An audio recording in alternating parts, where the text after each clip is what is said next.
Hey there, YouTube. Today I thought we'd go check in with Trex Arms and see how they've been doing.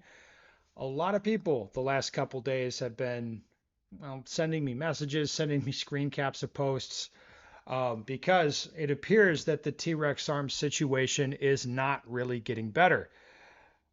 Yesterday, for example, there's a pretty benign post, to be honest, on T-Rex's Instagram page.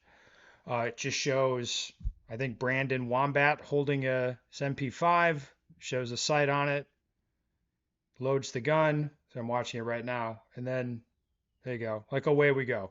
All right. Super benign video.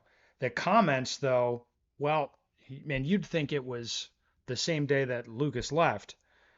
How much are the sales down, though? Isn't it weird playing with the armory Lucas built on the range he made? I'm only continuing to follow for the comments at this point, lol. Wild that you guys still post, to be honest. Nice try. I'll take Lucas. I mean, they're getting slagged hard in the comments still. Continuing to lose followers on across all their social platforms. There's not a lot of activity on YouTube. The last video they posted their YouTube channel was their big, well, I don't know, the Botkin clan struggle session or whatever, talking about, well, their side of the story, why they did what they did, what exactly happened, all of that stuff. It doesn't look very good for them. I would imagine sales are down pretty far, and they're getting a lot of they're continuing just to get hammered and get a lot of flack. Now, some interesting things have come out in the middle of this, and I'll go through them real quick. All right. Let's take Isaac first. All right, so some people, or some of them, have started to post on social media. The like the T-Rex Arms people, I mean, they've been posting more. So initially, when Lucas left, they were very responsive in the Instagram comments. Then it seemed like not as much, and now they seem to be getting frustrated again. So a few days ago, Isaac started replying to stuff, and he's replying to a guy fucking with him saying, "Remember that time you didn't stand next to your own brother?" And Isaac actually replied to that saying, "I think you got that backwards, like that, you know, Lucas isn't standing next to him appropriately or whatever." I don't even know what that means. Um, Also, Isaac responding to people, um, I don't know, upset about the whole situation, I guess. He said, "We posted a lot of company history, company documents, but I understand that's not as much fun as the narrative." So this is not something that really surprises me from the Isaac type personalities, the guys that basically the type of people that think you're gonna like, we'll just gaslight everybody and they'll go along with this, and we'll have a successful company that's ours, and Lucas will be gone, and this is all going to work out. Like those type of personalities. It's like, if it like Isaac, we presented you this timeline, and we put out a video explaining it, and it's kind of like he thinks like you have to accept what they're saying or something. He's like, "Well, I checked all the boxes, you have to let me get away with this." And I think in his tight knit little group, that kind of stuff works, but in the larger world, it's not working at all. There's another interesting post here from Brandon Wombat. That's I guess, the budget Lucas that they have now. I mean, what I've heard from a few people is that they just gave him more money to stick around and kind of fill those shoes. And he tried to defend them on some podcasts or whatever. But let's see what Wombat has to say here. He's responding to a post, another very antagonistic post, not very helpful to respond to this in the comments. "Remember when Brandon said he was going to release a statement on why he stayed and never did? Pepperidge Farm remembers." And Brandon replied, "Number one, I was getting a lot of threats and harassment, and I didn't want to open another door to receive more. Number two, I'm not a botkin or a shareholder. I have no stake in this. I've said enough, probably too much, publicly already. Number three, my reasoning for staying has to do with a lot of contextual and private information that shouldn't be public, which is really needed to fully understand why. And the theological reasoning is my main reason. I have stated this publicly already. Making an IG post would just reword what I've already said, basically. All right. So let's go through Brandon's post there, deconstruct it real quick. Because again, they kind of like parse it out. And you're kind of like, what are you doing?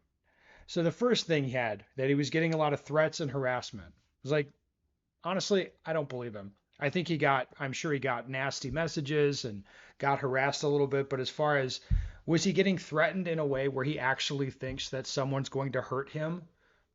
No, I doubt it. I would be really surprised if that's the case.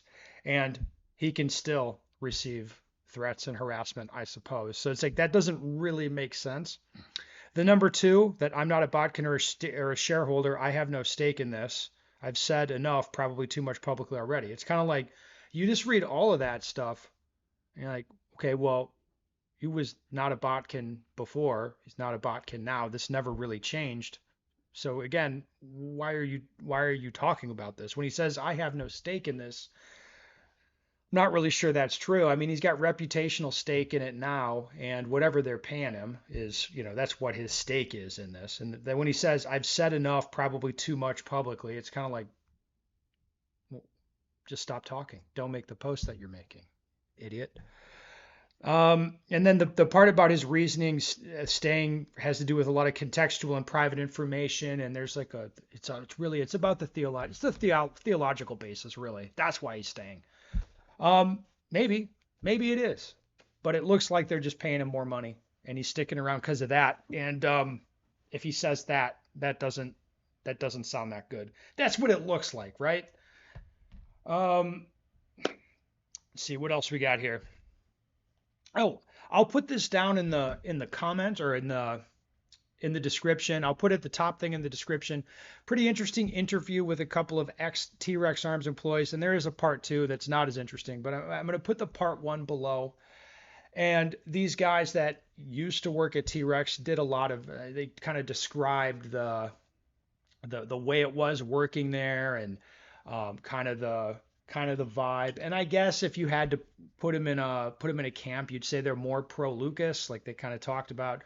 Well, one guy was on the hiring committee. He's like, oh no, they never even looked at hiring Lucas's wife and that kind of stuff. There's a lot of it's about an hour long and there's a lot of stuff in there, but there's kind of some interesting bits.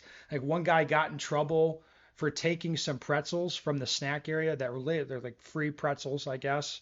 He took them and brought them back to his workstation and ate them with the guys he works with. I think you're supposed to do that. I didn't really understand. And then a couple weeks later, Colonel Sleepy called him in and had a meeting with him about like how that was like it was wrong what he did somehow, some way, taking the free pretzels. Yeah, I mean, there's a lot of weird shit going on there. And then the more you hear, the more you're kind of like, I think, let me put it, I think that the Trex and their church, right, it seems really intertwined. It's run by a lot of Isaac type personalities that are used to kind of saying nonsense and then having people do it. And it's interesting to see that this is not working with the outside community. So anyway, a lot of interesting stuff going on at Trex. I think it would be fun now to start a pool on when they're going to have to start layoffs. I would bet that they'll be doing layoffs at Trex or reducing their head count at least in 2025. That would be how I'm reading this, with how their socials fallen off. I mean, what I would expect their sales to do, correlating with that. I'm seeing a lot of frustration from them when they do post stuff. It's just kind of like, I don't think this is going too good for these guys. I think Trex is having a lot of problems. Anyway, that's what's new with that, and I'll keep an eye on it. But I wouldn't anticipate anything interesting happening in the near future. I think it'll take some time for this to play out.